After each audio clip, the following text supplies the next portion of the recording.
श्री शिवाय नमोस्तुत्यम। ओम नमः शिवाय। हर हर महादेव। नमस्कार प्रिय भक्तजनों, आप सभी का मायरा वॉइस चैनल में हार्दिक स्वागत है। आप सभी का दिन शुभ और मंगलमय हो और भगवान भोलेनाथ का आशीर्वाद सदैव आप सभी पर बना रहे और आप सभी को रोग से मुक्ति मिले। आज की इस वीडियो में आप सुनेंगे श्रावण मास का अध्याय 3, जिसमें आपको मैं सुनाऊंगी श्रावण माह में की जाने वाली भगवान शिव की लक्ष्य पूजा का वर्णन किया गया है। तो इस अध्याय को पूरे श्रद्धाभाव प्रसन्न चित्त मन से पूरा अवश्य सुने और कमेंट बॉक्स में हर हर महादेव या बम बम बोले की जय हो अवश्य लिखें। अब सुनिए। सनत कुमार बोले, हे भगवान, आपने श्रावण मासों का संक्षिप्त वर्णन किया है।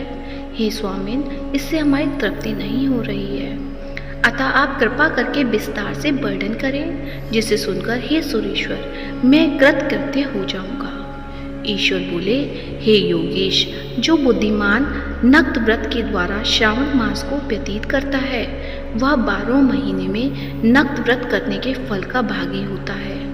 नक्त व्रत में दिन की समाप्ति के पूर्व सन्यासियों के लिए एवं रात्रि में गृहस्थों के लिए भोजन का विधान है। उसमें सूर्यास्त के बाद की 3 घड़ियों को छोड़कर नक्त भोजन का समय होता है। सूर्य के अस्त होने के पश्चात 3 घड़ी संध्या काल होता है। संध्या बेला में आहार, मैथुन, निद्रा और चौथा स्वाध्याय, इन चारों कर्मों का त्याग कर देना चाहिए।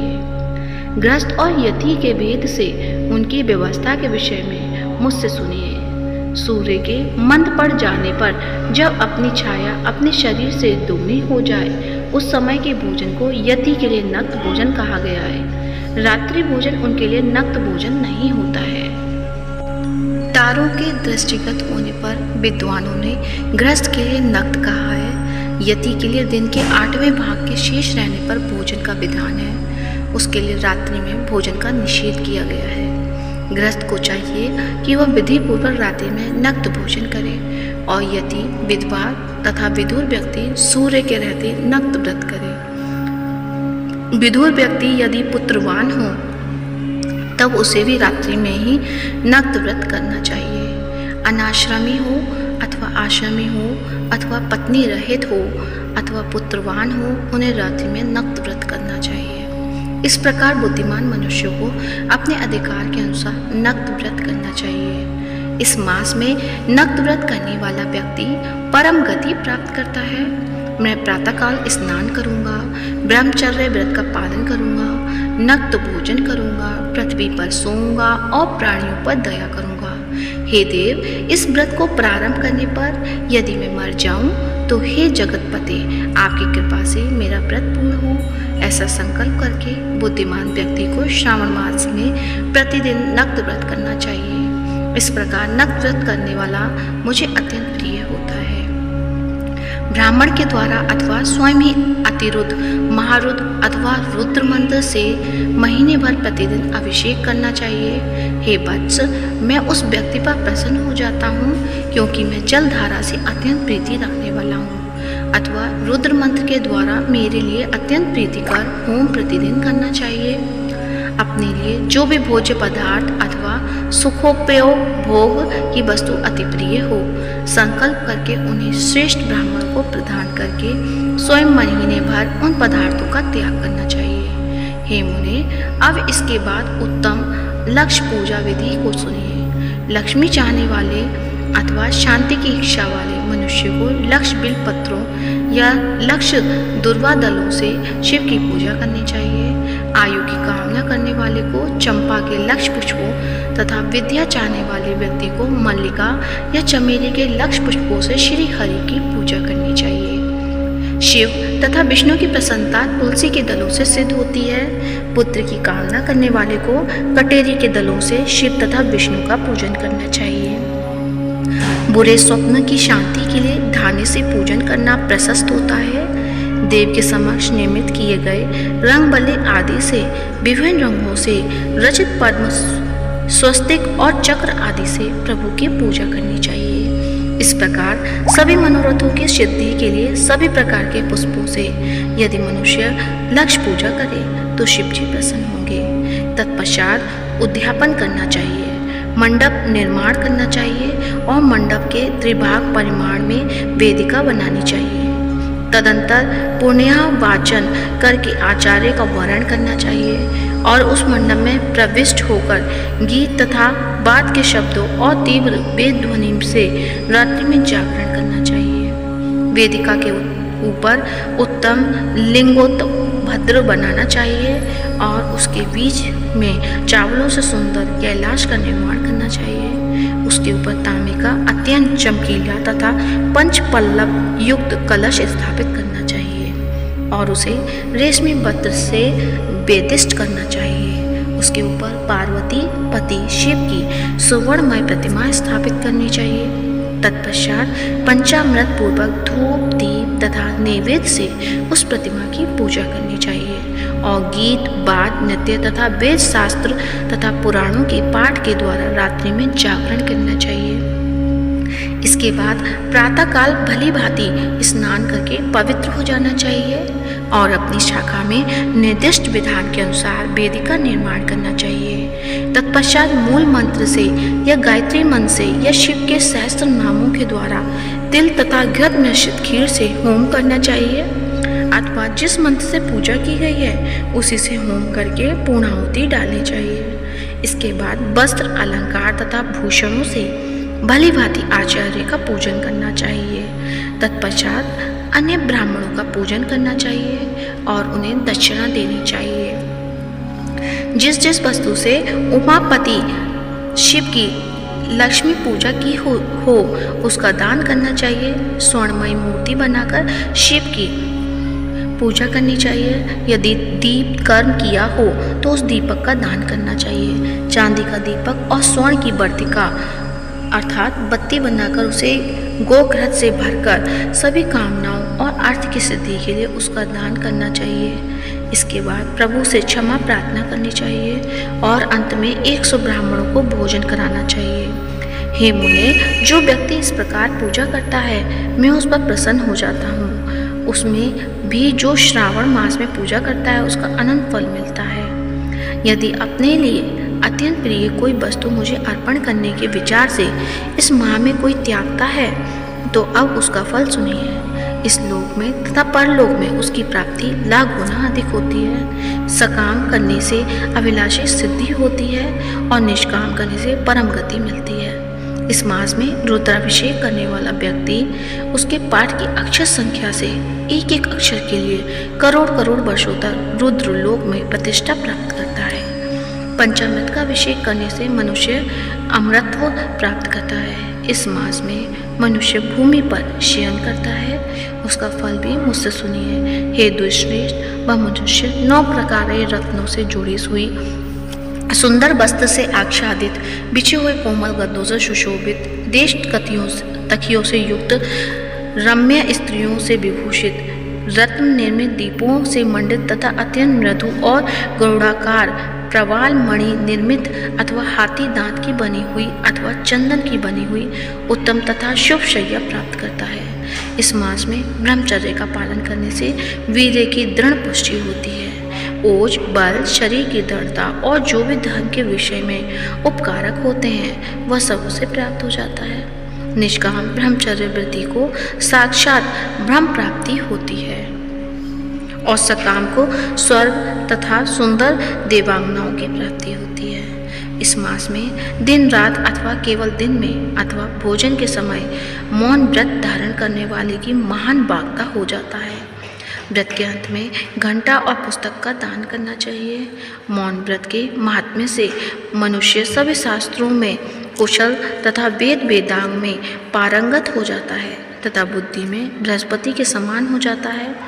मौन धारण करने वाले का किसी से कलह नहीं होता, अतः मौन व्रत अत्यंत उत्कृष्ट है।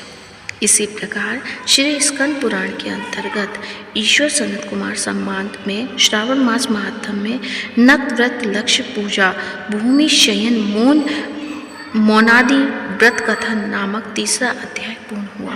तो प्रेम से बोलिए उमापति महेश्वराय की जय हो। श्री शिवाय नमोस्तुते हम।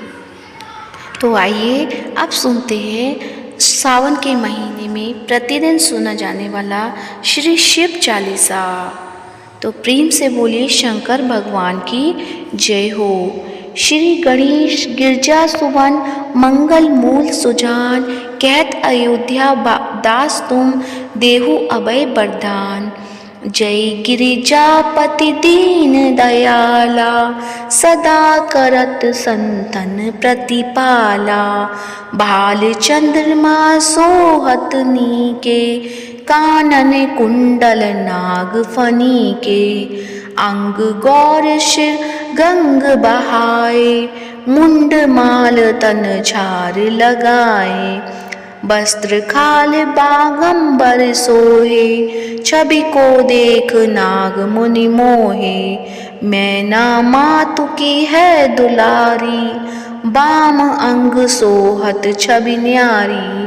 कर त्रिशूल सोहत छवि भारी, करत सदा शत्रुघ्न क्षयकारी।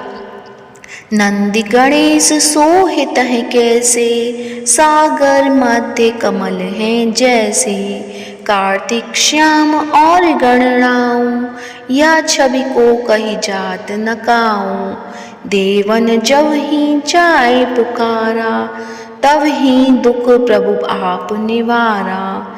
किया उपद्रव तारक भारी, देवन सब मिले तुम ही जुहारी।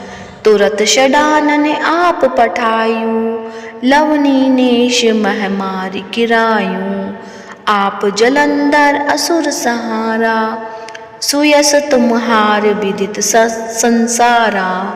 त्रिपुरासुर सन युद्ध मचाई, सब ही कृपा कर लीन बचाई। किया तप ही भागीरथ भारी, पूरब प्रतिज्ञा तसु पुरारी।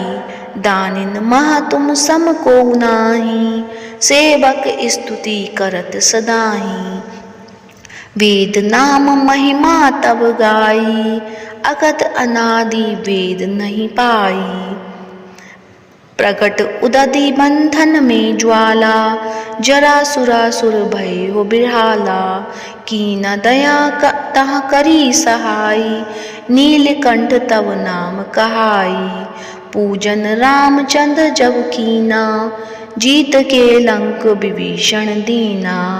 सहस कमल में हो रहे धारी, कीना परीक्षा तब ही पुरारी।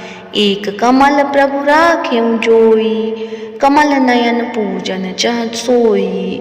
कठिन भक्ति देखी प्रभु शंकर, भय प्रसन्न दिए इच्छित वर। जय जय जय अनंत अविनाशी, करत कृपा सबके घटवासी। दुष्ट सकल नित मोहि सतावे, भ्रमत रहे मोहि चैन न आवे। त्राहि त्राहि मैं नाथ पुकारो, यही अवसर मोहि आन उबारो। ले त्रिशूल शत्रुघ्न को मारो, संकट से मोहि आन उपारो। मातु पिता भ्राता सब कोई, संकट में पूछत नहीं कोई। स्वामी एक है आस तुम्हारी, आए हरहु अब संकट वारी। धन निर्धन को देत सदाही, जो कोई जांचे वो फल पाई। स्तुति के ही विधि करो तुम्हारी, चमुनाथ अब चूक हमारी। संकट के नाशक, मंगल कारण विघ्न विनाशक। योगी यति मुनि ध्यान लगावे, नारद शारद शीश नवावे। नमो नमो जय नमो शिवाय, सुर ब्रह्मादिक पार पाए। जो यह पाठ करे मन लाई, तापर होते है शंभु सहाई। ऋनिया जो कोई हो अधिकारी, पाठ करे सो पावनहारी। पुत्रहीन कर इच्छा कोई, निश्चय शिव प्रसाद तेहि होई। पंडित त्रयोदशी को लावे, ध्यान पूर्वक होम करावे। त्रयोदशी व्रत करे हमेशा, तन नहीं ताके रहे कलेशा। धूप दीप नैवेद्य चढ़ावे, शंकर सम्मुख पाठ सुनावे। जन्म जन्म के पाप नसावे, अंतवास शिवपुर में पावे। कहे अयोध्या आस तुम्हारी, जानी सकल दुख हरहु हमारी। नित नेम कर प्रातः ही पाठ करो चालीसा। तुम मेरी मनोकामना पूर्ण करो जगदीश। मकसर छठी हेमंत ऋतु, संबत 64 जान। स्तुति चालीसा, शिव ही पूर्ण कीन कल्याण। तो प्रेम से बोलिए हर हर महादेव। उम्मीद करती हूँ आज की कथा अच्छी लगी होगी। कथा अच्छी लगी है तो वीडियो को लाइक करें, शेयर करें और कमेंट में हर हर महादेव अवश्य लिखें। और इस वीडियो को ज़्यादा से ज़्यादा शिव भक्तों को फॉरवर्ड करें। धन्यवाद।